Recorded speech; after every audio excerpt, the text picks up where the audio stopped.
ছাত্রছাত্রী যারা West Bengal council of higher secondary এডুকেশনের দ্বাদশ শ্রেণীতে অর্থাৎ ক্লাস 12-এ পড়ছো, তৃতীয় সেমিস্টারে, তাদের জন্য আজকের এই ভিডিওটি খুবই গুরুত্বপূর্ণ। প্রতিটি চ্যাপ্টার তোমাদের এমসিকিউ টাইপ প্রশ্নপত্র হবে 40 নম্বরের। প্রতিটি চ্যাপ্টার অনুযায়ী বিভিন্ন টাইপের যে ধরনের প্রশ্নগুলো পরীক্ষায় আসবে আলোচনা করেছি। আজকে আলোচনা করব সকলের জন্য শিক্ষা এই চ্যাপ্টারটি থেকে। সমস্ত চ্যাপ্টারগুলো শেষ হয়ে গেলে ফাইনালি একটি ভিডিও আপলোড করব, সেটি তোমরা ভালোভাবে কিন্তু দেখবে, উত্তর সহ। পরীক্ষায় অবশ্যই তোমরা কমন পেয়ে যাবে। 40-এর 40 একেবারে তোমাদের হাতের মুঠোয় আছে। যারা চ্যানেলে নতুন তারা চ্যানেলটিকে সাবস্ক্রাইব করে পাশের বেল আইকনটি ক্লিক করে রেখো, এবং নতুন কোনো ভিডিও আপলোড করলে সবার আগে নোটিফিকেশান তুমি পেয়ে যাবে। আর ভিডিও শেষে একটা লাইক করবে অবশ্যই, এবং বন্ধুদের মধ্যে শেয়ার করতে ভুলে যাবে না। দেখো, খুব কম সংখ্যক প্রশ্নই দেওয়া আছে বাছাই করা, এবং এই চ্যাপ্টারের মধ্যে যে প্রশ্নগুলো সবচেয়ে বেশি ইম্পর্ট্যান্ট, পাশে পাশে স্টার চিহ্ন দেওয়া আছে, সেটি কিন্তু ভুলে গেলে ভাই চলবে না। প্রথম প্রশ্ন, সকলের শিক্ষার অধিকার যে আইনে প্রথম স্বীকৃতি পায়? উত্তর হলো ভারতীয় সংবিধানের 45 নম্বর ধারা। 2 দাগ, জাতীয় সাক্ষরতা মিশন কবে প্রতিষ্ঠিত হয়? উত্তর হলো 1988 সালে 5 মে। আধুনিক শিক্ষাটি কি? না, এটি হলো শিশুকেন্দ্রিক শিক্ষা।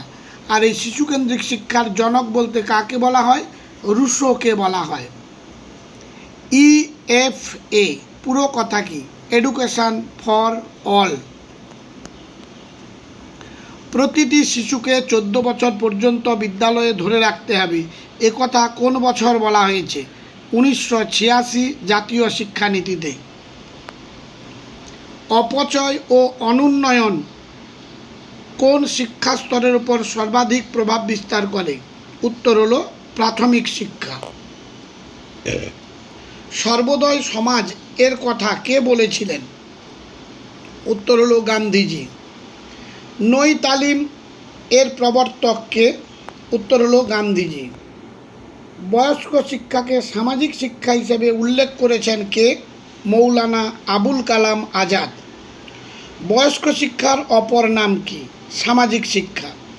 সারা ভারত বয়স্ক শিক্ষা সম্মেলন অনুষ্ঠিত হয় কবে? 1975 সালে।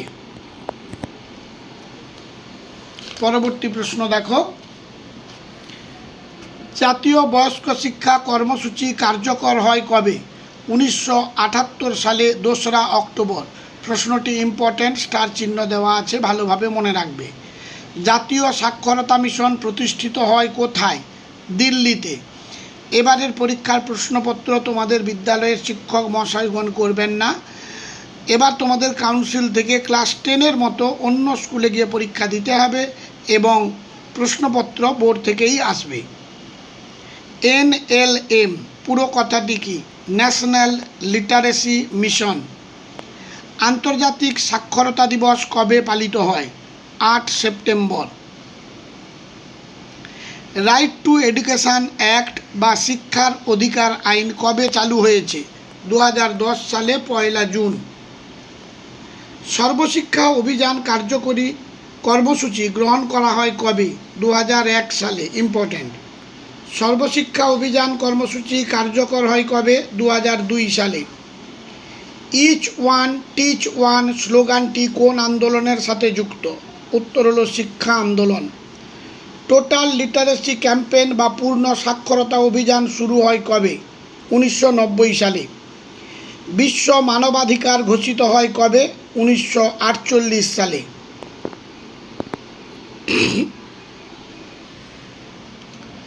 পরবর্তী প্রশ্ন, MLL পুরো কথাটি কি? Minimum level of learning. DPEP পুরো কথা কি? District primary education programme. 3 R's কি? রিডিং, রাইটিং এবং অ্যারিথমেটিক। বাংলায় বলবো পঠন, লিখন এবং গণিত। কোন কমিশনে বয়স্ক শিক্ষা সম্পর্কে আলোচনা করা হয়নি? মুদালিয়র কমিশন। ভিইসি পুরো কথাটি কি? Village education committee. একটি বয়স্ক শিক্ষার সংস্থার নাম করো। সাক্ষরতা কেন্দ্র। মিড ডে মিল যে সাক্ষরতার কর্মসূচিতে চালু হয়? উত্তর হলো সর্বশিক্ষা অভিযান।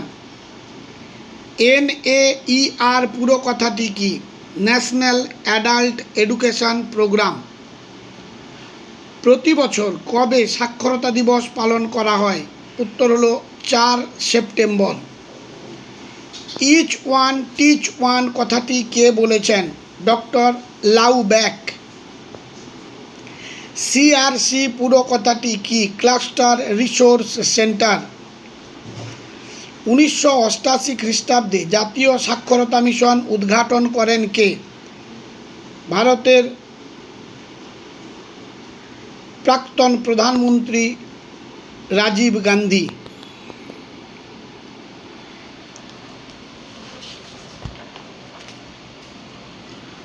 বর্তমান ভারতে সাক্ষরতার হার কত?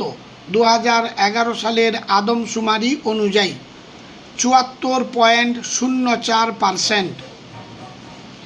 POA অর্থাৎ প্রোগ্রাম অফ অ্যাকশন গঠিত হয়েছিল কবে?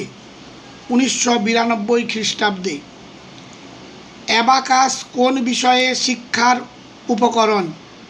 উত্তর হলো গণিত। UPE পুরো কথাটি কি? Universal primary education. শিক্ষার অধিকার আইন কবে পাস হয়? 2009 সালে। এই 2009 সালে শিক্ষার অধিকার আইন বা এডুকেশন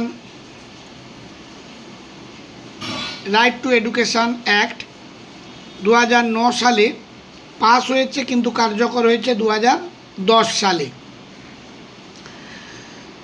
এই হলো এই চ্যাপ্টারের কয়েকটি মাত্র প্রশ্ন। এর মধ্যে স্টার চিহ্ন দেওয়া যেগুলো, সেগুলো একটু কিন্তু ভালোভাবে দেখবে, মনে রাখবে। তোমরা কমন কিন্তু অবশ্যই পাবে। সব শেষে আমি ফাইনাল সাজেশান দেব, তার জন্য একটু ধৈর্য ধরো, কারণ তোমাদের সময় আছে। এখন এগুলো প্রতিটি চ্যাপ্টার অনুযায়ী তোমরা মুখস্থ করে ফেলো, তারপর ফাইনাল সাজেশান দিয়ে দেবো। তারপর দেখবে যে 40-এর 40 তোমরা সংগ্রহ করতে পেরেছো কি না। অবশ্য কিন্তু ভাই পড়তে হবে, সঠিক করে না পড়লে তাহলে কি করে তোমরা পাবে। আজ তাহলে এই পর্যন্ত, দেখা হবে পরবর্তী ভিডিওতে। অন্যান্য সাবজেক্টের যদি সাজেশান তোমরা পেতে চাও, তাহলে চ্যানেলটিকে সাবস্ক্রাইব করে চ্যানেলটি ভিজিট করো বা সার্চ করো, অবশ্যই পেয়ে যাবে। রাষ্ট্রবিজ্ঞান পাবে, হিস্ট্রি পাবে, তারপর সোশিওলজি পাবে, ইকোনমিক্স পাবে, নিউট্রিশন পাবে, ENVS পাবে। প্রত্যেকটি সাবজেক্ট তোমরা কিন্তু পেয়ে যাবে। সবাই ভালো থেকো।